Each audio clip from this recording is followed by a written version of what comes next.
1945년 5월 파괴된 베를린의 거리에는 냉혈하게 처형된 여성들의 시신이 가득했다. 그들은 군인이 아니었다. 민간 여성들이었고 간호사였으며 노동자였고 10대 소녀들이었다. 일부는 제국 최후의 방어전에서 무기를 들었고 일부는 단지 숨어 있으려 했을 뿐이었다. 그러나 모두가 표적이 되었다.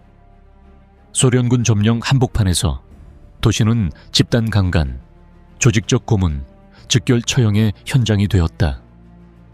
법도 통제도 없는 가운데 수천 명의 여성이 사냥당하고 선별되고 학대당하며 제거되었다. 어떤 여성은 소총을 지녔다는 이유로 총살당했고 또 다른 여성은 며칠간 지속된 성폭행 끝에 숨졌다. 병원, 피난처, 수도원, 거리 어디에서나 이 끔찍한 광경은 끊임없이 반복되었다. 무엇이 나치즘에 대한 승리를 독일 여성들에게 악몽으로 바꾸었는가?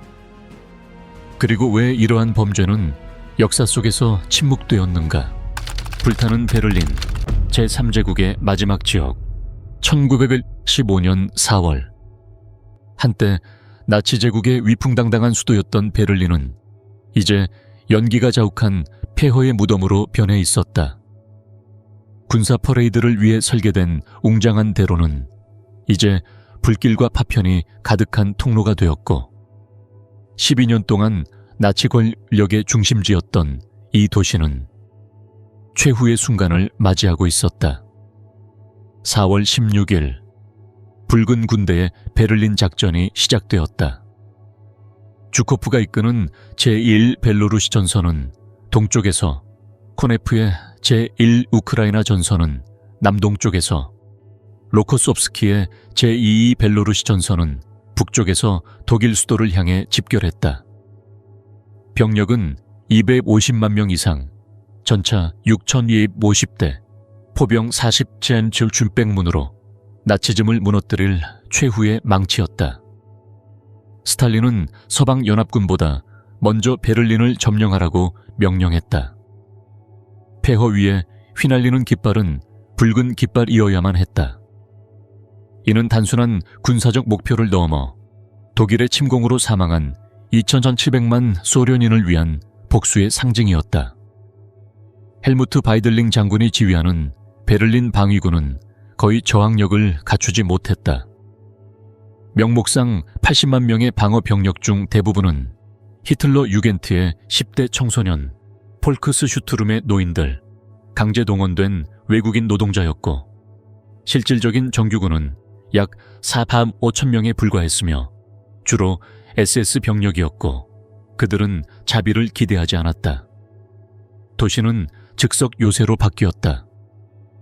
잔해로 만든 바리케이드, 전복된 트램, 가구들로 구성된 방어선, 지하철 역 일부는 소련군의 징역을 늦추기 위해 의도적으로 침수되었고 그로 인해 수백 명의 민간인이 희생되었다. 연합군의 공습을 수년간 견뎌온 베를린 시민들은 이제 시가전의 공포에 직면했다. 포탄, 붕괴하는 건물, 부상자들의 비명, 좁은 거리에서 전진하는 전차의 소음은 귀를 찢었다. 일상은 생존을 위한 투쟁이었다. 공식 배급량은 하루 1,000칼로리에도 못 미쳤고 물은 공공펌프에서 길어야 했으며 전기는 간헐적, 가스는 거의 전무했다. 대부분은 감자, 순무, 검은 빵으로 연명했고 가끔 말고기나 반려동물 고기가 추가되었다. 암시장에서 담배 한 개비는 작은 빵 한 덩이와 맞바꿀 수 있었다. 시민들의 심리는 공포와 절망 사이를 오갔다. 괴벨스의 선전은 이제 잔인한 조롱처럼 느껴졌다. 벽에는 모든 독일인은 목숨을 걸고 수도를 지켜야 한다. 는 구호가 쓰여 있었지만 대다수는 더 이상 승리를 믿지 않았고 단지 살아남기를 원했다. 공포는 근거가 있었다. 나치 선전은 소련인을 피해 굶주린 아시아 야만인으로 묘사했으며 이는 나치가 러시아인을 묘사할 때 사용했던 비인간화된 언어 그대로였다. 동프로이센과 실레지아에서 수천 명의 여성들이 강간당했다는 이야기들이 퍼졌고, 많은 가족들이 소련군의 손에 넘어가는 것보다 집단 자살을 택하려 했다. 한편 총리관저의 지하 벙커에서는 히틀러가 유령 같은 전쟁을 지휘하고 있었다. 그의 명령은 현실과 동떨어져 있었고 존재하지 않는 사단으로 반격을 요구했으며 진실을 보고한 장군들을 비겁자라며 처벌했다. 파킨슨병으로 육체는 쇠약해졌고 정신은 불안정했으며 분노와 무관심 사이를 오갔다. 4월 30일 히틀러는 하루 전 결혼한 에바 브라운과 함께 자살했다. 그들의 시신은 전투가 몇 미터 앞에서 벌어지고 있는 총리관저 정원에서 소각되었다. 다음 날 괴벨스는 6명의 자녀에게 청산가리를 먹인 후 자살로 그 뒤를 따랐다. 5월 2일 바이들링 장군은 공식적으로 항복을 명령했다. 독일군은 무기를 내려놓았고 수천 명은 소련군의 포위를 뚫고 서방군에 투항하려 했다. 붉은 깃발이 라이히스타그 위에 개양되었을 때 10만 명 이상의 독일 수비군이 전사하고 12만 5천 명이 포로가 되었다. 하지만 항복은 곧 평화를 의미하지 않았다. 권위 구조가 사라지고 승리와 술에 취한 소련 병사들이 통제되지 않은 상태에서 베를린은 무법지대로 변했다. 거리는 묻히지 않은 시신들로 가득했고 시민들은 물, 음식, 피난처를 찾아 방황했다. 독일 여성들에게 진정한 공포는 이제 막 시작되었을 뿐이었다. 이 전쟁의 장은 결코 에필로그가 아니었다. 6해 동안 세계를 불태운 갈등의 마지막 전장이 이제는 그들의 육체로 옮겨진 지옥이 되었던 것이다. 붉은 폭풍, 독일 여성들을 향한 소련의 복수. 독일 여성들에게 가해진 폭력은 자발적이거나 우발적인 현상이 아니었다. 그것은 계획된 복수, 전쟁 선전, 도덕의 붕괴, 그리고 성폭력을 전리품으로 암묵적으로 정당화한 군사문화가 치명적으로 결합한 결과였다. 모든 것은 1941년 6월 히틀러가 몰로토프-리벤트로프 조약을 파기하고 소련을 침공한 바르바로사 작전에서 시작되었다. 이는 단순한 군사작전이 아니라 나치 인종 이데올로기에 기반한 조직적인 절멸 전쟁이었다.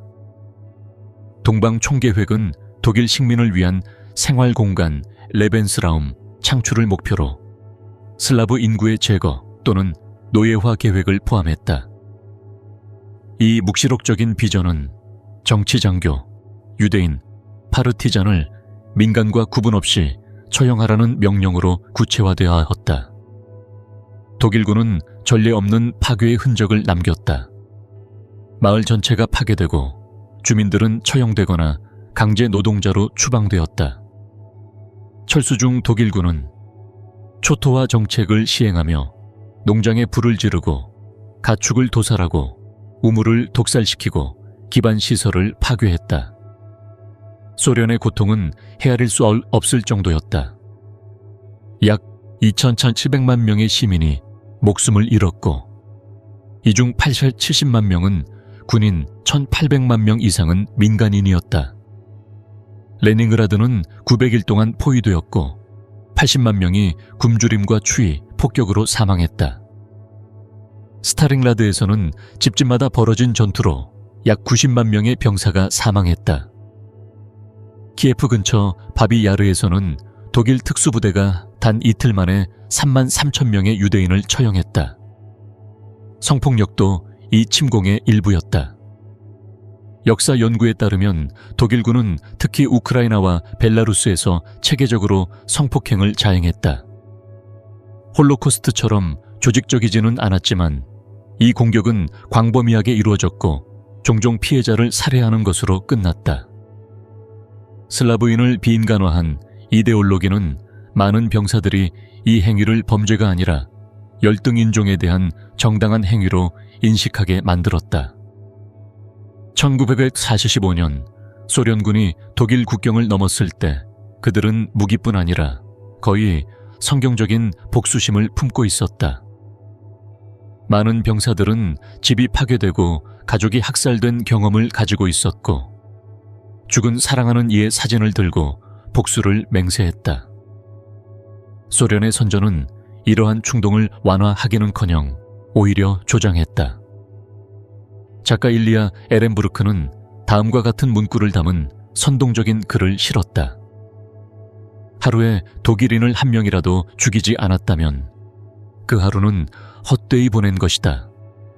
한 명 죽였다면 또 죽여라. 독일인의 시체보다 더 기쁜 일은 없다.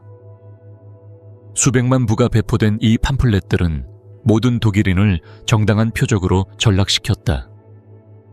1945년 1월, 스탈린은 독일 민간인을 정중히 대하라는 명령을 내렸지만 이미 심리적 손상은 돌이킬 수 없었다. 수백만 명의 병사들은 모든 독일인은 처벌받아 마땅하다는 생각을 내면화했고 적군과 민간인의 구분은 완전히 무너졌다. 베를린에 진입한 소련 병사들은 대부분 교육 수준이 낮은 시골 출신 청년들이었다. 그들 중 많은 이들은 전쟁 전까지 자신들의 마을조차 벗어나 본 적이 없었다. 4년간의 전쟁은 그들에게 극단적인 폭력을 정상화시켰고 끊임없이 죽음과 잔혹함에 노출된 이들은 도덕적 억제력을 상실했다. 이 무감각을 심화시킨 또 다른 요소는 혹독한 군 기강기였다. 명령 없이 항복하거나 후퇴하는 것은 반역으로 간주되었고 제270호 및 제227호 명령에 따라 즉결 처형되었다. 수천 명의 소련 병사들이 사소한 위반으로 상관에 의해 총살당했다. 이런 환경은 폭력을 통제수단으로 정착시켰다. 여기에 또 다른 중요한 요소가 추가되었다. 술. 베를린의 저장고와 증류소는 엄청난 양의 술을 제공했고 병사들은 전투 전이나 후에 보상으로 보드카를 받았다. 이로 인해 점령군은 사실상 지속적으로 취한 상태가 되었다. 이 폭발적인 상황 속에서 독일 여성들은 적의 상징이자 복수의 주된 대상이 되었다. 그들은 무고한 민간인이 아니라 나치 체제의 일환으로 간주되었다. 베르마우트를 위한 아들을 키우고 전쟁을 지지한 남편을 둔 아내이자 무기 공장에서 일한 노동자들이었다. 성폭력은 집단적인 복수 행위로 전환되었다. 직접적인 피해자뿐 아니라 독일 전체를 굴욕주는 방식이었다. 한 중인은 가족에게 이렇게 썼다. 베를린은 우리의 전리품이다. 그들의 여성도 마찬가지다. 또 다른 병사는 이렇게 고백했다. 우리는 그녀들에게 아무런 감정을 느끼지 않았다. 그녀들은 파시스트였다. 우리는 스타링라드에서 자비를 베풀었지만 그들이 우리에게 무엇을 했는지 봐라. 베를린에서는 자비가 없다. 소련 상급 지휘부는 병사들의 행동을 통제하기 위한 지침, 예를 들어 제0 6호 명령처럼 민간인을 존중하라는 명령을 내렸다. 그러나 수백만 병사가 적지에 진입한 상황에서 이러한 지침을 효과적으로 실행하는 것은 사실상 불가능했다. 시가전의 혼란은 지휘관의 통제력을 더욱 약화시켰다. 더 중요한 것은 많은 지휘관들이 묵인하거나 심지어 직접 가담했다는 점이다. 일부 장교는 이러한 행위를 병사들에 대한 보상으로 간주했고 다른 이들은 전시라면 어쩔 수 없는 일이라며 눈을 감았다. 소콜로프스키 장군은 대규모 강간 보고를 받았을 때 이런 일은 늘 있는 일이다. 인간의 본성을 바꿀 순 없다. 고 응답한 것으로 전해진다. 특히 충격적인 현상은 일부 여성 소련 군인의 반응이었다. 몇몇은 독일 여성 민간인을 보호하려다 적과의 공감으로 처벌받기도 했고 다른 이들은 침묵하거나 심지어 응원하며 이것이 역사적 정의라고 믿었다. 한 간호사는 우리는 독일의 모든 것을 증오했다. 무슨 일이 벌어지는지 봐도 우리 여성이 겪은 만큼 저들도 고통받아야 한다고 생각했다고 진술했다. 이 폭력은 나이도 신분도 가리지 않았다. 10세 소녀, 80세 노파, 수녀, 임신부까지 모두 피해자가 되었다. 나치를 지지했는지 그들의 피해자였는지는 중요하지 않았다. 독일인 여성이라는 사실 자체가 표적이 되기에 충분했다. 홀로코스트에서 살아남은 유대인 여성들조차 이 새로운 공포의 희생양이 되었다. 이러한 공격은 단순한 성적 욕망이 아니라 체계적인 지배와 굴욕의 수단이었다. 수많은 여성이 수십 명의 병사들에게 반복적으로 강간당했고 가족 앞이나 공공장소에서 이루어졌다. 일부는 패배의 표식처럼 신체에 상처를 입었고 며칠간 납치되어 소련군 부대의 점거 건물에서 성노예로 감금되었다. 가장 비극적인 것은 그 뒤따른 공식적인 침묵이었다. 스탈린은 유럽을 파시즘에서 해방시킨 영웅적인 붉은 군대의 이미지를 손상시키는 데 관심이 없었다. 이러한 범죄에 대한 보고서는 기밀로 분류되거나 파기되었고 병사들은 이러한 전쟁의 측면에 대해 말하지 말라는 지시를 받았다. 수십 년 후 역사학자들이 이 범죄들을 문서화하려 했을 때 그들이 마주한 것은 폐쇄된 기록, 검열된 증언, 부정하거나 축소하려는 공식 서사였다. 이 침묵의 공모는 생존자들에게 또 다른 트라우마의 층을 더했다. 그들은 단순한 피해자였을 뿐 아니라 이제는 그들의 고통이 역사로부터 부정당한 존재가 된 것이다. 베를린의 인간 사냥, 여성이었다는 이유만으로 죽음이 선고되던 시간, 1945년 5월 초 베를린에서 공식적인 전투가 끝났을 무렵 생존자들이 디 야크트, 디에 짝트, 사냥라고 부른 공포스러운 상황이 도시 전역에 자리 잡았다. 이는 훈련된 군사작전이 아니라 여성을 사냥감으로 삼은 조직적이고 체계적인 포식 행위였다. 이 추격은 분명한 패턴, 일정한 시간대, 반복적인 방식으로 진행되어 그 체계성을 드러냈다. 사냥 시간은 베를린 여성 모두에게 알려진 공포였다. 대개 해질 무렵 소련군 병사들이 임무를 마치고 충분히 술에 취했을 때 시작되었다. 3명에서 10명가량의 병사들이 거리, 폐허가 된 건물, 대공방공호 등 민간인들이 숨은 곳을 뒤졌다. 여성들은 전조를 감지하는 법을 익혔다. 계단에서 울리는 군화 소리, 취기에 찬 웃음, 손전등이 벽을 두드리는 금속음. 특히 반복적으로 이루어진 패턴은 지하 대피소에서의 체계적인 수색이었다.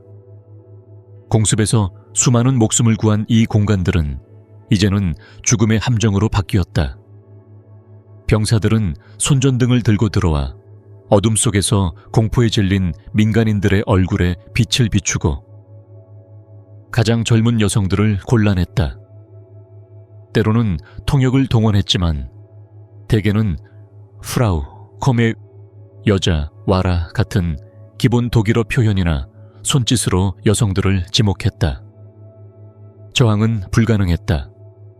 주변에 있던 독일 남성들은 대부분 노인, 10대 부상자들이었고 가족을 지키려다 현장에서 처형당했다. 어떤 경우엔 총알을 아끼기 위해 총검으로 찔려 죽었다. 한 생존자는 68세였던 내 아버지가 16세의 나를 지키려다 병사들에게 의식을 잃을 때까지 맞고 병사들이 웃는 가운데 반복적으로 찔렸다. 고 증언했다. 잔혹한 점은 이 과정에서의 외모 선별이었다. 병사들은 손전등으로 여성을 비추며 가축을 고르듯 외모를 평가했고 가장 매력적으로 보이는 여성을 골라냈다. 선택된 여성은 비명과 몸부림 속에서 떼어져 나가 비어있는 아파트, 군용차, 골목으로 끌려갔다. 몇몇은 몇 시간 후 심리적 충격과 육체적 파괴 상태로 돌아왔고 어떤 이들은 돌아오지 못했다.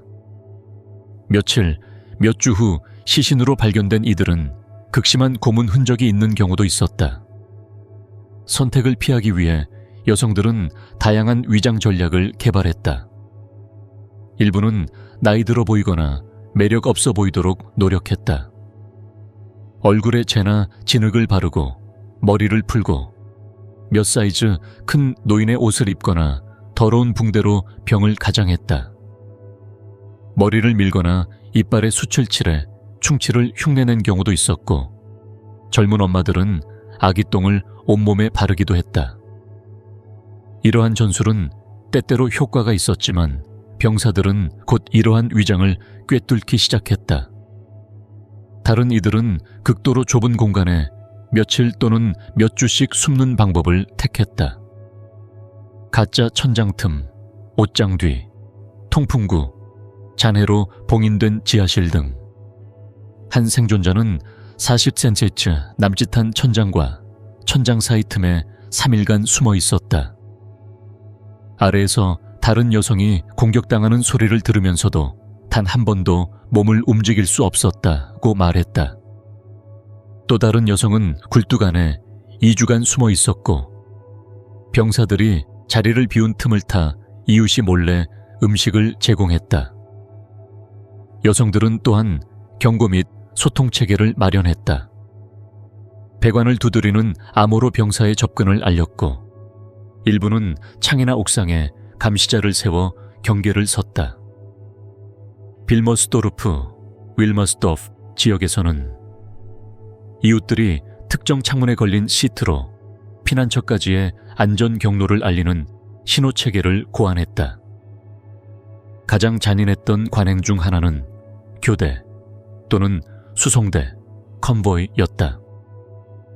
여성 한 명이 붙잡히면 버려진 아파트, 약탈된 가게, 군 보급창 같은 장소에 가두고 병사들이 교대로 며칠씩 성폭행을 했다. 의학적 증언에 따르면 어떤 여성은 30명, 40명 이상에게 연속적으로 강간당했다. 이들은 내부 출혈이나 외상성 쇼크로 사망하거나 심리, 신체적으로 파괴되어 회복 불가능한 상태에 이르렀다. 폭력은 단지 성폭력에 그치지 않았다. 많은 여성들이 고문, 절단, 처형을 당했고 이는 단순한 쾌락이나 극단적 복수의 표현이었다. 자주 반복된 패턴은 저항이 심하거나 다시 사용하기엔 너무 상처가 깊은 여성을 살해하는 것이었다. 총을 쏘거나 목을 조르거나 소총 개머리판으로 머리를 내려쳐 죽였다. 노이코엘른, 느컬른, 크로이츠베르크, 케르츠백 같은 지역에서는 생식기 절단, 유방절제, 장기 적출 등 극심한 고문 흔적이 있는 여성 시신들이 발견되었다. 프란츠 코에니히스 하우스, 덜 프란스 큐닉스 하우스는 모아비티 지역에서 1945년 5월 1일부터 15일 사이 성기 절단을 포함한 극단적 성적 고문으로 살해된 여성 147명을 기록했다. 무기를 들었거나 저항군과 연계된 여성들은 특히 잔혹한 운명을 맞았다. 히틀러의 총력 방어 정책에 따라 일부 여성은 폴크스슈투름이나 SS 보조부대에 참여했다. 어떤 이들은 단순히 자가 방어용 무기를 가지고 있었을 뿐이다. 이들이 무기를 소지한 채 붙잡히면 정규군으로 대우되지 않고 저격수나 테러리스트로 간주되어 즉결 처형당했다. 대개 그 전에 집단 성폭행을 당했다. 한 소련 병사는 판코우에서의 사건을 이렇게 묘사했다. 소총을 든 여성 5명을 발견했다. 가장 나이가 많은 이도 20세가 넘지 않아 보였다. 모두 폴크스슈투름 완장을 차고 있었다. 지휘관은 그들을 마당으로 데려가라고 명령했다.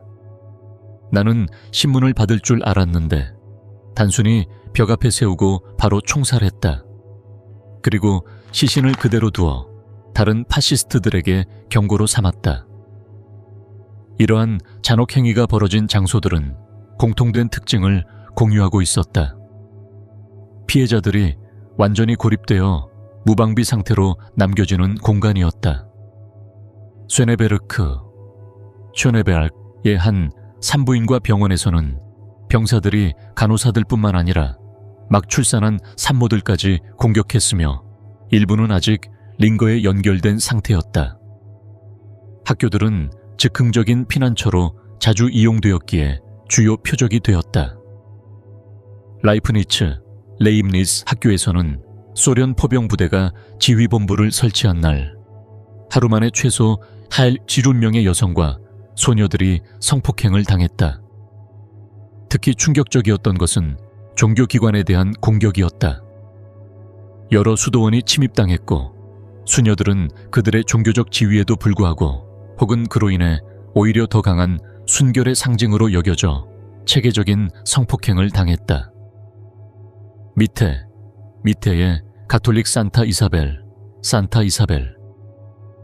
수도원에서는 생존자들이 나이 순으로 수녀들이 줄 세워져 젊은 수녀들이 따로 분리되어 3일간 연속적으로 학대를 당했다고 증언했다. 비극적인 현상 중 하나는 강요된 자발성이었다. 여성 무리가 발견되면 병사들은 종종 자발적인 봉사자를 요구했다. 끔찍한 논리는 일부가 희생하면 나머지는 용서받는다는 것이었지만 이 약속은 거의 지켜지지 않았다. 이 구조는 여성들에게 깊은 도덕적 딜레마를 안겼고 수십 년간 지속될 죄책감을 심었다. 딸을 보호하기 위해 어머니가 나섰고 여동생을 지키기 위해 언니가 나섰다. 이러한 사건들을 비밀리에 기록한 언론인 우르술라 폰 카르도르프, 율수라 본 칼도르프는 이렇게 썼다. 우리 건물의 여성 5명은 약속을 정했다. 그들이 온다는 소리를 들으면 한 명이 나가고 나머지는 숨기로. 우리는 교대로 나갔다. 나도 2번 나갔다. 이후 나는 거울을 볼 수 없었다. 그들이 내게 무엇을 했기 때문이 아니라 내가 어떤 사람이 되었는가 때문이다. 스스로 강간당하러 걸어간 여자. 하지만 우리가 가진 다른 선택지는 무엇이었나? 가해자들에게 이 사냥은 때로 일종의 의식처럼 여겨졌다. 일부 부대는 사파리를 조직해 병사들끼리 누가 더 많은 여성을 잡아올 수 있는지 경쟁을 벌였다. 피해자들은 분필이나 페인트로 표시되어 이미 사용된 여성임을 나타냈다. 이런 행사에서는 술이 끊임없이 제공되었고 장교들도 종종 참여하거나 감독하며 성적 포식을 일종의 부대 단결 의식으로 만들었다. 자주 간과되는 한 측면은 이들 폭력이 집단적이고 공개적으로 이루어졌다는 점이다. 평화 시기의 성폭력이 종종 은밀하게 발생하는 것과 달리 베를린에서의 강간은 종종 목격자들, 다른 병사, 피해자의 가족, 민간인 앞에서 공개적으로 이루어졌다. 이러한 퍼포먼스적 측면은 굴욕감을 더욱 증폭시키고 피해자의 사생활, 존엄성, 사회적 지위를 파괴함으로써 완전한 지배의 메시지를 강화했다. 피해자들의 사망률은 매우 높았다. 일부 여성은 직접적인 부상, 뇌출혈, 두부 외상, 교살으로 사망했고 다른 이들은 적절한 치료를 받지 못해 감염으로 목숨을 잃었다. 많은 여성은 임시 낙태, 시술 후유증으로 몇 주 후에 사망했다. 역사학자들은 점령 초기 몇 주간 베를린에서 성폭력으로 인해 최소 8,000명에서 최대 5,000명의 여성이 사망했을 것으로 추정한다. 이 비극의 또 다른 차원은 남성 민간인의 반응이었다. 독일 청년 남성 대부분이 전사하거나 포로로 잡히거나 숨어 있었기 때문에 여성들은 사실상 보호받지 못한 상태였다. 남아있던 소수의 남성들은 불가능한 선택에 직면했다.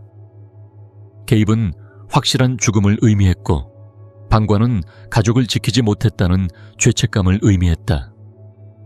많은 이들이 가족 동반 자살을 마지막 탈출 수단으로 선택했다. 반제, 완세에서는 한 의사와 그의 아내가 3명의 10대 딸들에게 독극물을 먹인 후 자살하였다. 그들은 아시아인들에게 수치를 당하느니 함께 죽는 편이 낫다는 유서를 남겼다. 이와 유사한 사례는 수없이 반복되었고 수많은 가족들이 치욕과 지속되는 공포 대신 죽음을 택했다. 공포의 병원들, 범죄의 증인이 된 의학, 베를린에서 전투가 끝났을 때 의료 시스템은 건물들처럼 폐허가 되어 있었다. 전쟁 전 60개의 병원 중 겨우 10곳만이 부분적으로 운영되고 있었다. 폭격으로 파괴된 건물들, 심각한 약품 부족, 인력 부족, 기본 서비스의 부재는 의료 서비스를 거의 불가능한 도전으로 만들었다.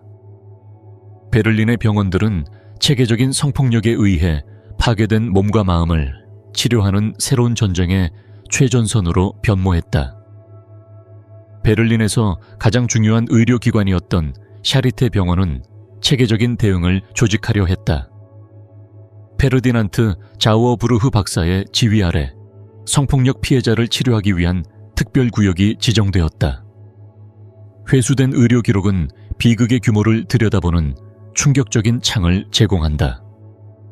1945년 5월 첫 3주 동안 병원은 성폭력과 관련된 외상을 치료한 여성 3,700명 이상을 접수했으며 이는 전체 민간인 입원 환자의 약 60%에 달했다.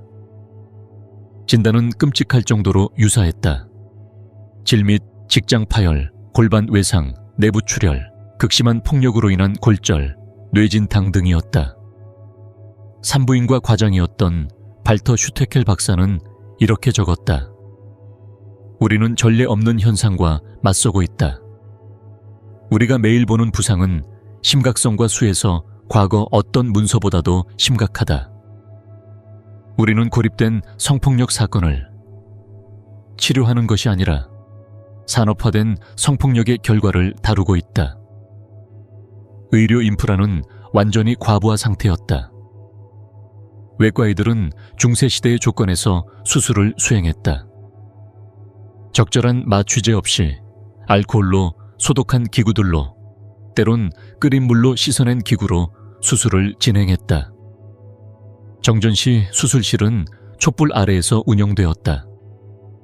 의료진은 하루 18, 20시간씩 근무하며 수술 사이사이에 임시간이 침대에 쓰러지듯 잠들었다. 기초 의료 물자는 극도로 부족했다. 붕대는 닳아 없어질 때까지 빨아 재사용했다. 항생제는 중증 폐혈증 환자에게만 배정되었다. 수혈은 헌혈자에게서 직접 환자에게 이루어졌다. 요오드는 점점 더 희석되어 효과가 감소했다. 모르핀 공급이 떨어지면 의사들은 유일한 진통제로 알코올에 의존했다. 인적 자원도 제한적이었다. 많은 독일 의사들은 나치와의 연관성 때문에 보복을 두려워해 도망쳤다. 다른 이들은 전선에 강제로 차출되었다. 남은 의사들은 대부분 노인, 졸업하지 못한 학생들 또는 숨어 지내다 살아남아 도움을 주기 위해 나타난 유대인 의사들이었다. 라벤스부리크 생존자인 릴리 얀 박사도 그중 한 명이었다. 가장 소중한 증언 중 하나는 반나치 성향의 산부인과 의사 안나마리 뒤랑트 베버 박사에게서 나왔다. 그녀는 일기에서 이렇게 썼다. 이들은 일반 환자가 아니다. 그들은 깊은 충격 상태로 도착하며 말도 울지도 못한다. 많은 이들이 이름조차 밝히지 않고 단지 또 하나라고 말한다. 어떤 이들은 내가 25년간의 진료에서 본 적 없는 부상을 입었다. 단지 육체적 손상뿐 아니라 무언가가 안에서 부서져 있다. 아마도 결코 회복되지 못할 것이다. 뒤랑트 베버 박사는 극심한 잔혹함을 보여주는 사례들을 기록했다. 13세 소녀들이 복잡한 재건 수술이 필요한 파열을 입었고 노인 여성들은 심각한 타박상과 골절을 입었다. 임신한 여성들은 외상으로 유산했다. 그녀가 가장 충격을 받은 사례는 의식을 잃은 채 실려온 19세 여성의 이야기였다. 최소 25명의 병색에 연속으로 성폭행당한 뒤 거리에서 버려졌다. 의료진의 노력에도 불구하고 그녀는 수술 중 저혈량성 쇼크로 사망했다. 결국 소련 의사들이 피해자 치료에 협력하기 시작하면서 의료 인력과 물자가 보강되었다. 이 도움은 귀중했지만 정서적으로 복잡한 상황을 야기했다. 많은 환자들이 추가 학대를 두려워해 소련 의사들의 치료를 거부했다. 반면 일부 소련 의사들은 진정한 연민과 죄책감을 보이며 자국민이 가한 피해를 회복하기 위해 헌신적으로 일했다. 거대한 의료 문제 중 하나는 성병의 확산이었다. 몇 주 만에 베를린의 의사들은 전례 없는 매동 및 임질 유행에 직면했다. 막 민간 사용이 시작된 페니실린이 부족했기 때문에 많은 감염은 적절히 치료될 수 없었다. 의료진은 효과는 떨어지고 부작용이 심한 비소 및 수은 화합물 같은 구식 치료법을 사용해 임시 방편으로 대처했다. 성병 전문가 샬로테 포머 박사는 약 60%의 성폭력 피해에 여성이 감염되었다고 추정했다. 많은 경우 이 감염은 만성 합병증으로 이어졌다. 골반염, 불임, 반응성 관절염, 장기적인 건강 문제 등 원치 않는 임신도 또 하나의 대규모 보건 위기로 떠올랐다. 수만 명의 독일 여성들이 소련군에 의해 강간당해 임신했다. 의료 당국은 비공식 시스템을 구축해 낙태를 지원했다. 당시 독일 법률 형법 제228조에 따르면 이는 불법이었지만 인도적 필요로 예외적으로 용인되었다. 외국 군인에게 성폭행을 당한 사실을 증명할 수 있는 여성에게 낙태를 승인하는 특별의료위원회가 만들어졌다. 이 낙태들은 열악한 조건에서 시행되었고 종종 마취 없이 진행되었다. 출혈, 감염, 자궁천공 등 합병증이 흔했다. 일부 여성은 이로 인해 사망했다. 그러나 많은 여성에게 이는 트라우마로 인한 자녀 출산의 가능성을 피할 수 있는 유일한 선택지였다. 모아비트 병원의 한 간호사는 이렇게 기록했다. 여성들이 절박하게 찾아와 그걸 없애달라고 애원한다. 임신이나 태아라는 말은 하지 않는다. 내 안에 러시아 것 혹은 단순히 그것이라고 부른다. 자신의 종교적 신념, 의료 시술에 대한 두려움 혹은 임신 사실을 너무 늦게 알게 된 이유로 임신을 유지하기로 한 여성들은 또 다른 형태의 트라우마에 직면했다. 많은 여성들이 가족이나 공동체로부터 외면받은 채 외롭게 출산했다. 그들의 아이들은 종종 뚜렷한 신체적 특징으로 식별되어 루센킨더, 레오시 아이들 혹은 베자중 스킨더, 베사중 스킨더, 점령 아이들로 낙인 찍혔다. 이 세대는 사회적 거부, 학교 내 차별, 자신의 출생에 대한 침묵 속에서 성장했다. 대규모 성폭행의 심리적 충격은 어쩌면 가장 오래 지속되었으면서도 가장 외면받은 트라우마의 측면이었다. 1945년 전쟁 상황에서의 정신건강 개념은 이제 막 고려되기 시작한 참이었다. 제1차 세계대전에 전쟁 신경증에 관한 선구적 연구가 몇 가지 기초를 세웠지만 오늘날 우리가 외상 후 스트레스 장애로 인식하는 것을, 특히 대규모 성폭력 사례에서 치료할 구체적인 프로토콜은 존재하지 않았다. 피해자들은 전문적인 지원 없이 스스로의 심리적 자원에 의존할 수밖에 없었다. 베를린에 남아있던 소수의 정신과 의사들은 귀환 군인들의 전쟁 신경증 사례로 압도되어 있었고, 민간인 피해자에게는 표면적인 치료밖에 제공할 수 없었다. 더군다나 많은 정신건강 전문가는 나치의 우생학 정책에 협력한 과거가 있어 상황을 더욱 어렵게 만들었다. 피해자들의 심리적 반응은 인식 가능한 패턴을 따랐다. 많은 이들이 심각한 증상을 보였다. 만성불면증, 반복적으로 폭행 장면을 떠올리는 악몽, 감정적으로 분리되는 해리 상태, 자해 행동, 특정 공포증, 좁은 공간, 어둠, 제복 입은 남성에 대한 두려움 등이 있었다. 자살은 빈번한 출구가 되었다.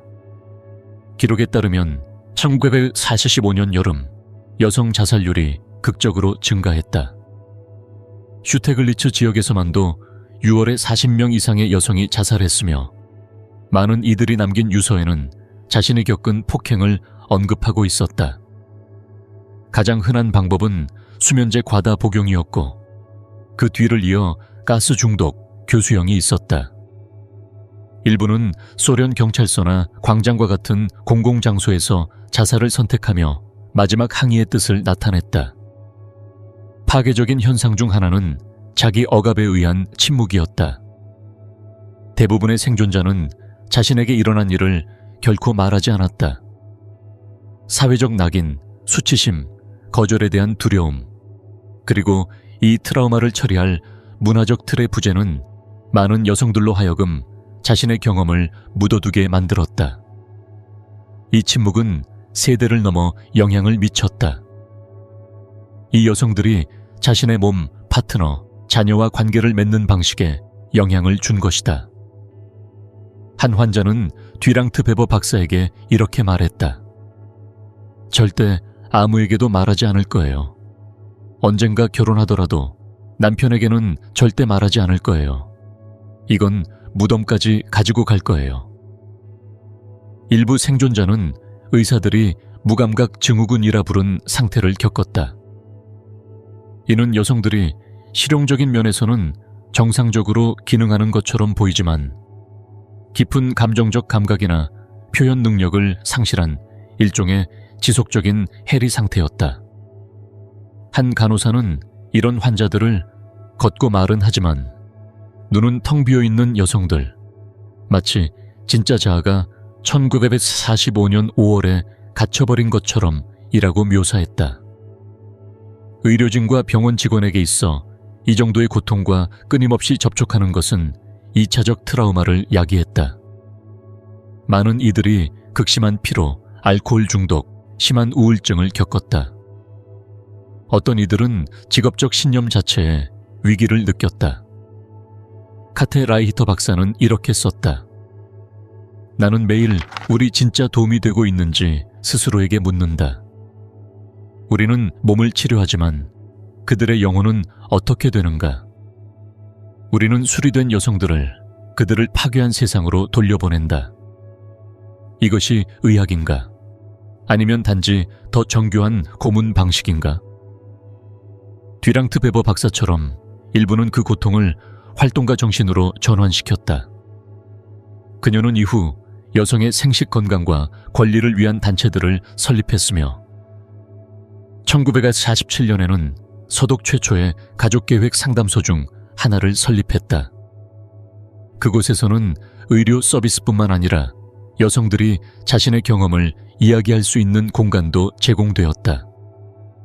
베를린이 물리적 재건의 단계에 접어들었을 무렵 보이지 않는 상처들은 여전히 방치되어 있었다. 병원들은 점차 운영 능력을 회복했고 의료 물자는 안정적으로 공급되기 시작했으며 급성 신체적 응급 상황은 감소했다. 그러나 심리적 후유증은 이제 막 모습을 드러내기 시작했고 그것은 세대를 넘어 지속될 침묵 속의 트라우마 유산을 형성하고 있었다. 생존인가 굴욕인가, 몸이 마지막 화폐가 되었을 때, 전투가 끝났을 때 도시는 단지 물리적으로 파괴된 것에 그치지 않았다.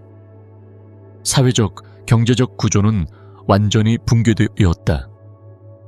베를린 시민들은 20세기라기보다는 중세를 연상시키는 조건에서 생존을 위한 일상적인 투쟁에 직면했다. 제33제국의 화폐는 아무런 가치가 없었고 공식 배급량은 하루 800개 900칼로리에 불과해 기본적인 신체 기능을 유지하기에도 턱없이 부족했다. 대부분의 지역에는 전기가 들어오지 않았고 하수도 시스템은 마비되어 보였으며 가스는 사실상 존재하지 않았다. 물은 손펌프에서 떠와야 했고 종종 오염되어 있었다.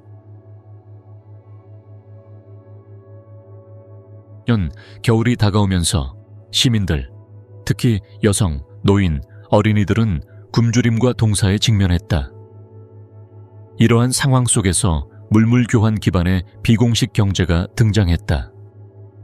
담배는 사실상의 통화로 자리 잡았다. 담배 한 개비는 작은 빵 한 덩어리와 맞바꿀 수 있었고 5개비는 의사의 진료를 받을 수 있었다. 담배 한 갑은 겨울 코트와 맞먹는 가치였다. 커피, 초콜릿, 비누 역시 대체 통화로 쓰였다. 점령군 병사들은 이 귀중한 물자에 특권적으로 접근할 수 있었다. 그들의 배급에는 담배, 초콜릿, 커피, 통조림, 휘발유, 의약품 등이 포함되어 있었는데 이는 독일 시민들에게는 거의 손에 닿지 않는 물품들이었다. 소련군이나 미군 병사는 하루치 담배 배급만으로도 독일 전문직 종사자의 한 달 급여에 해당하는 가치를 얻을 수 있었다. 수천 명의 독일 여성들에게 선택지는 잔인할 정도로 단순했다. 생존을 위해 성관계를 교환하는 것. 이 현상은 초기 강간의 연장선으로 시작되어 점차 더 조직화되었지만 여전히 강압적이었다. 이는 자발적 선택이 아니었으며 전통적인 의미의 매춘으로 분류할 수 없다. 극단적 상황에 대한 절박한 반응이었고 대안은 자신이 혹은 부양 가족이 굶어 죽는 것이었다. 어떤 여성들에게는 이는 특정 장교의 보호를 받는 것을 의미했다. 그는 음식을 제공하고 피난처를 제공하는 대가로 성적 독점권을 요구했다. 이런 관계는 반복적인 폭행으로부터 어느 정도 보호를 제공할 수 있었다. 한 생존자는 이렇게 설명했다. 20명의 소유가 되지 않기 위해 1명의 소유가 되는 거였어요. 그건 감옥이었지만 적어도 음식이 있었고 계속 맞지 않아도 되는 감옥이었어요. 이러한 관계는 일정한 패턴을 따랐다. 처음에는 강간으로 시작되지만 가해자가 피해자에게 어떤 관심을 가지게 되면 그녀를 독점적으로 소유하기로 결정할 수 있었다. 이는 다른 병사들의 공격을 막고 음식을 제공하며 때로는 스타킹, 초콜릿, 위생용품 등의 선물을 주는 것을 의미했다. 그 대가로 여성은 성적으로 이용 가능해야 했고 때로는 집안일도 해야 했다. 이러한 관계는 며칠, 몇 주 혹은 몇 달 동안 지속되다 병사가 이동하거나 관심을 잃으면 갑작스레 끝났다. 증언에 따르면 이 즉흥적인 성적 경제에는 다양한 비공식 범주가 존재했다. 대대의 신부들 바타일론스브로테은 젊은 여성들이 전체 군 부대와 연관된 경우로 여러 병사들에게 성적 서비스를 제공하고 음식과 보호를 받았다. 그들은 막사나 징발된 인접 건물에 살면서 하사관이 정한 교대 근무에 따라 이용되었다. 공식적으로는 자발적이었지만 탈출을 시도하면 보호를 잃고 보복에 직면했기 때문에 사실상 노예 상태였다. 대조적으로 친구들 에프룬디넨은 일반적으로 더 높은 계급의 병사와 좀 더 개인적인 관계를 맺는 경우였다. 이런 관계는 때때로 복잡한 감정적 차원을 띠기도 했고 병사들이 진심 어린 애정을 보이거나 결혼 혹은 철수를 약속하기도 했다. 하지만 이러한 약속은 군의 사적인 교류 금지로 인해 거의 이행되지 않았다. 세 번째 범주인 독립상인들 H.핸들레린넨은 더 큰 자율성을 가지고 있었다. 그들은 초콜릿, 스타킹, 등유 등 특정 물품을 대가로 짧은 만남을 교환했다. 이러한 거래는 폭격으로 파괴된 건물, 군용 차량, 공원 등 즉흥적인 장소에서 이루어졌다. 절망은 상상도 못했던 것을 정상화시켰고, 예전엔 중산층 가정이었던 폐허 속에서 공개적인 성행위가 벌어졌다. 24세의 젊은 배우 마그다 빌란트는 충격적인 증언을 남겼다. 점령 초기 옷장 속에 숨어 있다가 중앙아시아 출신의 병사에게 발견되어 강간당한 그녀는 추가 공격을 피하기 위해 그의 전속 애인이 되자고 제안했다. 이 협약은 잠시 작동했지만 병사가 자신이 정복했다고 자랑하자 동료 병사들이 그녀를 새로운 먹잇감으로 삼았다. 그녀의 이야기는 이러한 협약의 취약성과 여성들의 지속적인 취약성을 보여준다. 불편한 측면은 일부 독일 남성들이 이 성적 경제에서 한 역할을 했다는 것이다. 대부분의 젊은 성인 남성들이 사망하거나 포로가 된 상황에서 남아있는 소수의 독일 민간인, 대개 노인, 청소년, 특권층과 연결된 인물들은 때때로 중개인 역할을 했다. 일부 아버지나 남편은 굶주림 앞에서 무력한 나머지 딸이나 아내를 군인에게 음식이나 연료와 교환하기도 했다. 기존의 도덕은 생존의 무게 아래 무너졌다. 마찬가지로 충격적인 것은 즉흥적인 포주들의 등장이다. 그들은 절망에 빠진 여성들을 조직해 소련 장교들과 교섭하고 여러 여성에 대한 접근권을 대가로 보급품을 받아냈다. 이들은 자신들의 행동을 불가피한 상황에 합리화라고 주장하며 어느 정도 구조와 보호를 제공한다고 변명했지만 실제로는 여성들과 병사들 모두를 착취하며 보급품의 대부분을 가로챘다. 점령군들 자신도 비공식적인 착취 체계를 수립했다. 일부 소련 장교들은 자신들의 독일 애인을 다른 병사들에게 임대하며 물자나 호의를 대가로 받았다. 특히 군기지 인근 지역에서는 절박한 여성들이 하루에 수십 명의 병사들에게 서비스를 제공하는 즉흥적인 사창가들이 등장했다. 이러한 운영은 공식적으로 승인되지는 않았지만 중간 지휘관들은 병사들의 만족과 무차별 강간 사건을 줄이는 수단으로 이를 묵인했다. 1945년 7월 베를린이 점령구역으로 분할되면서 상황은 변화했지만 사라지지는 않았다. 영국 및 미국 구역에서는 성매매가 더 조직화되고 덜 폭력적인 형태를 띠게 되었지만 여전히 경제적 강압에 의한 것이었다. 반공식적인 시설들이 등장하여 여성들은 달러나 파운드로 지급받고 일반 시민들에게는 구할 수 없는 물자에 접근할 수 있었다. 서방 당국에게 이러한 시설은 성병 확산을 줄이고 통제되지 않은 사적 교류를 제한하는 필요악으로 간주되었다. 주목할 만한 점은 점령 구역에 따른 여성들의 대우 차이였다. 소련 구역에서는 여전히 착취가 직접적이고 폭력적인 경우가 많았다. 반면 서방 구역에서는 덜 폭력적이지만 여전히 극단적인 경제적 강압에 기반한 착취가 이루어졌다. 한 생존자는 이렇게 회상했다. 러시아인들은 먼저 강간하고 나서 음식을 줄 수도 있었어요. 미국인들은 먼저 굶겨 죽이고 나중에 우리가 애원하게 만들었죠. 국경 여성들, 지 렌스갱에린넨 이라 불린 일부 여성들은 정기적으로 구역을 넘나들었다. 이 여성들은 구역에 따라 행동과 외모를 바꾸었다. 소련 구역에서는 검소한 복장에 순종적인 태도를 취했고 미국 구역에서는 구할 수만 있다면 화장과 화려한 옷으로 서구식 스타일을 취했다. 이들은 놀라운 적응력을 보이며 여러 언어의 핵심 문구와 각국 문화의 암호를 습득했다. 물질적 조건은 끔찍한 수준이었다. 많은 여성들이 난방도 위생시설도 없는 폭격 건물에서 일했다.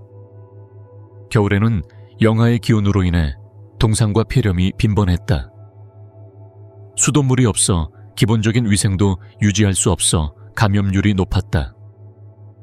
의료 서비스가 제공되더라도 성병 진단에 집중한 굴욕적인 검사에 그쳤다.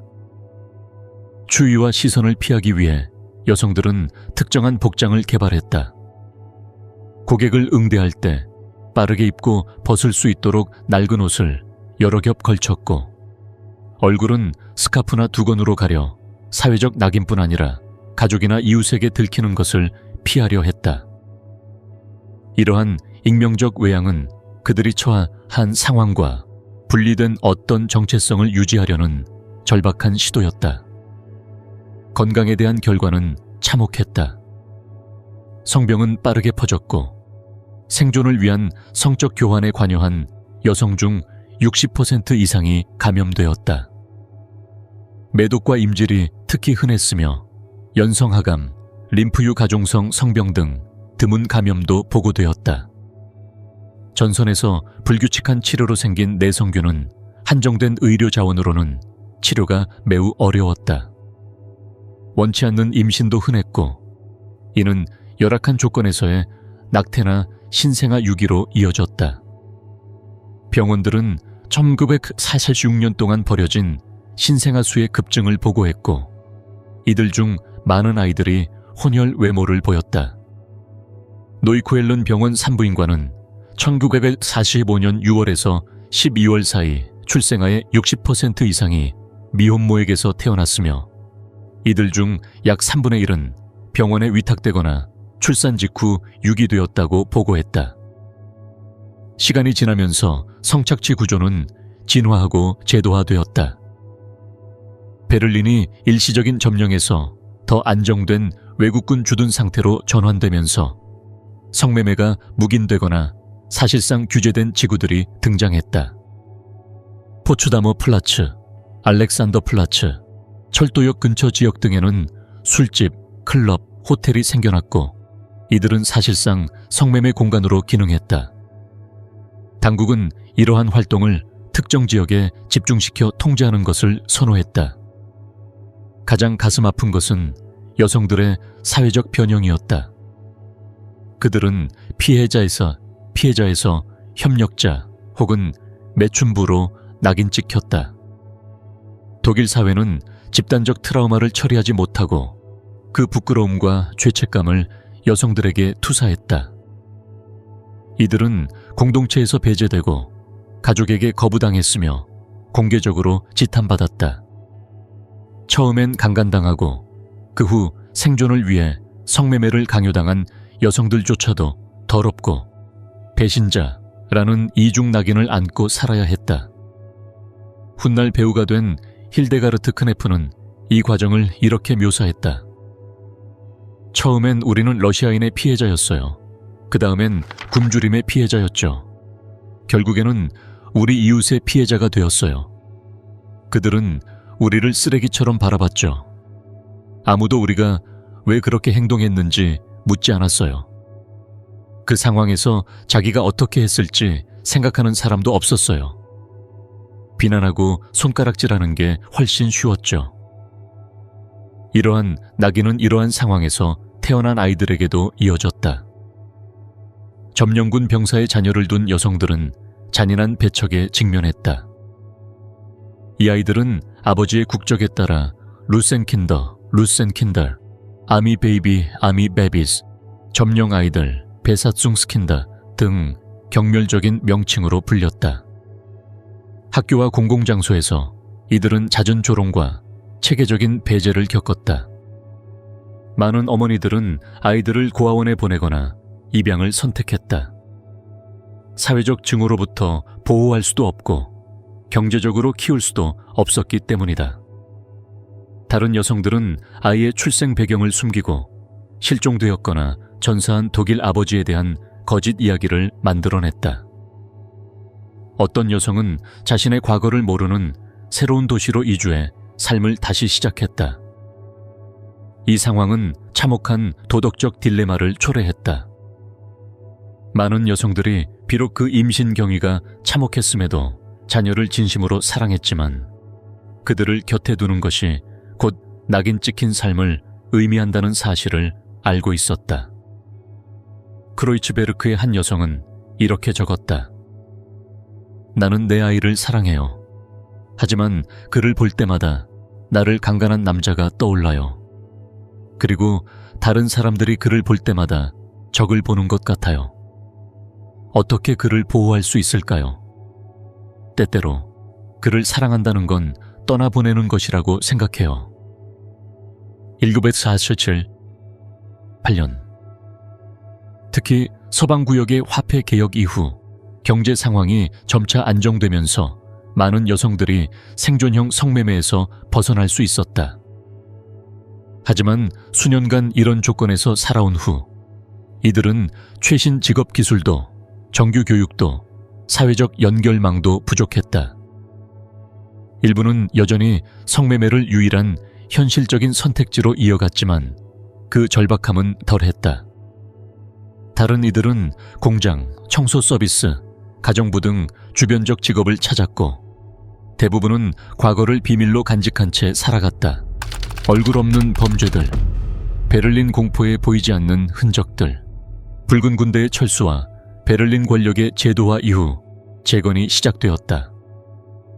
트리머프라우엔, 트리머프라우엔이라 불리는 여성들이 폐허를 치우기 시작했고 기본 서비스가 복구되어 있으며 교통은 다시 운행되고 학교도 재개되었다. 서방의 화폐 개혁과 동독의 계획 경제는 경제적 안정을 가능하게 했다. 1950년 무렵 베를린은 눈에 띄는 회복의 징후를 보이기 시작했다.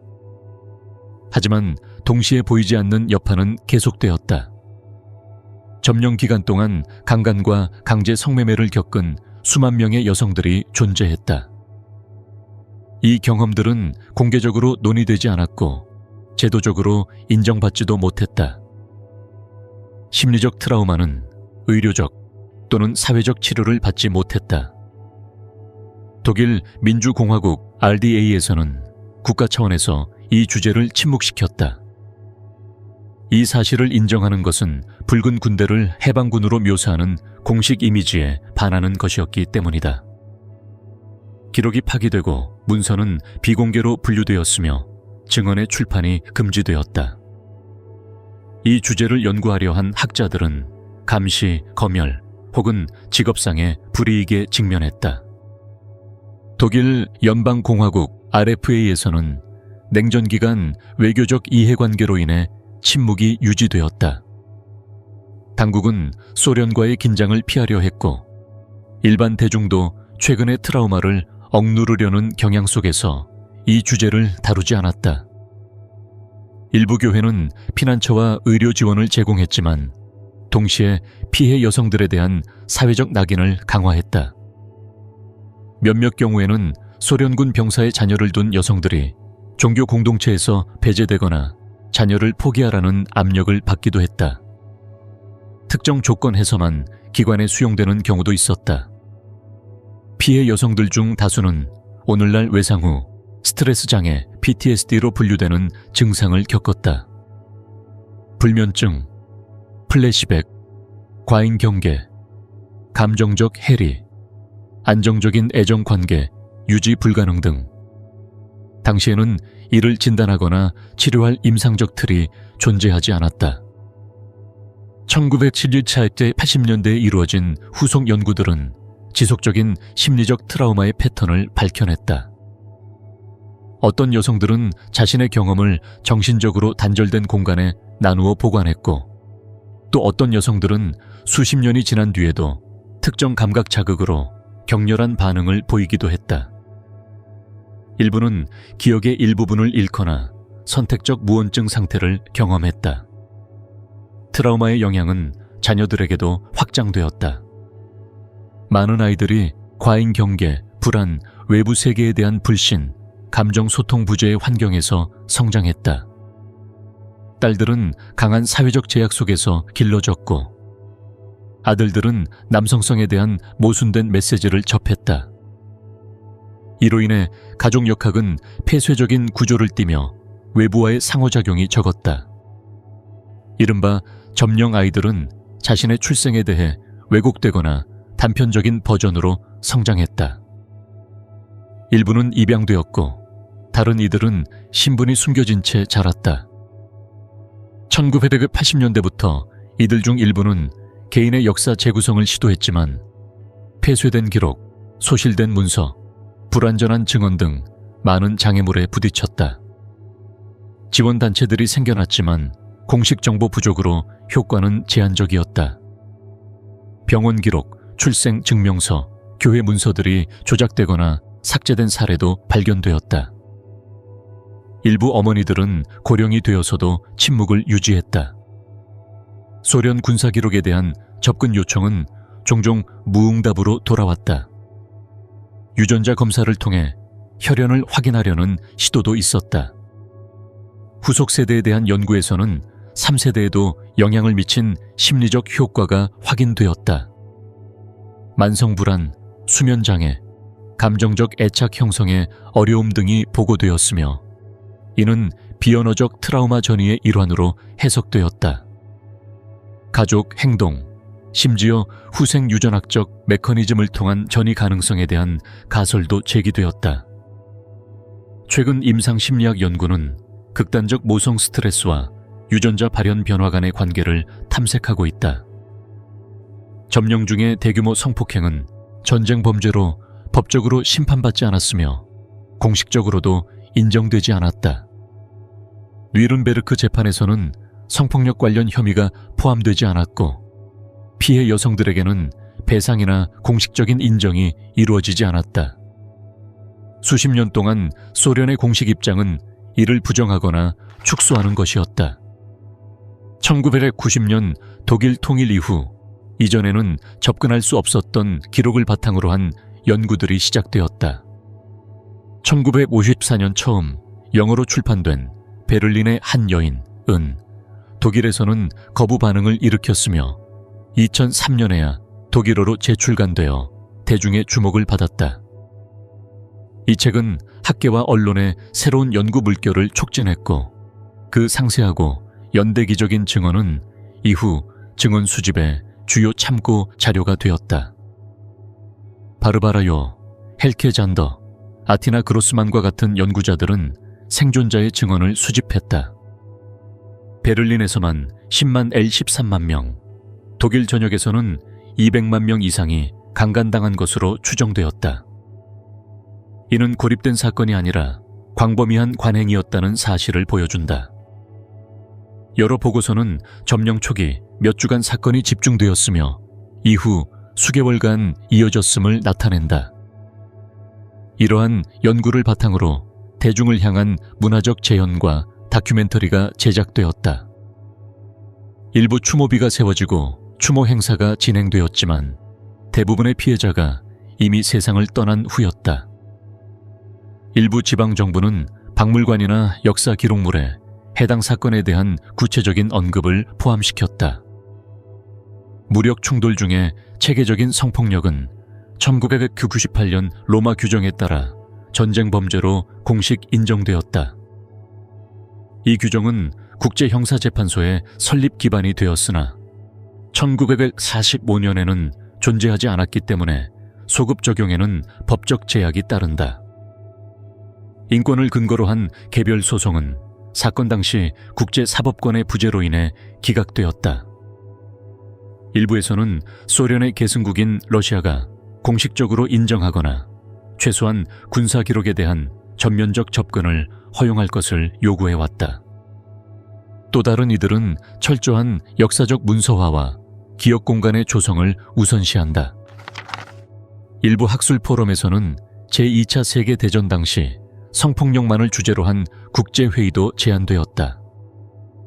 이 사건들은 제2차 세계대전의 공식 서사 속에서 부분적으로 그리고 늦게야 포함되었다. 군사작전과 정치적 결정에 집중된 전통적 서술은 민간, 특히 여성의 경험을 주변부로 밀어냈다. 일부 대학은 이제서야 기억, 젠더, 무력 충돌에 대한 프로그램에 이러한 연구를 포함시키고 있다. 전쟁 이후 여성들은 삶을 이어가며 자녀를 키우고 국가 재건에 참여했다. 하지만 그들의 경험은 반세기 이상 공적 역사에서 배제되어 있었다. 증언에 대한 접근은 국가의 검열, 사회적 낙인, 심리적 장벽, 제도적 무관심 등 여러 요인으로 인해 제한되었다.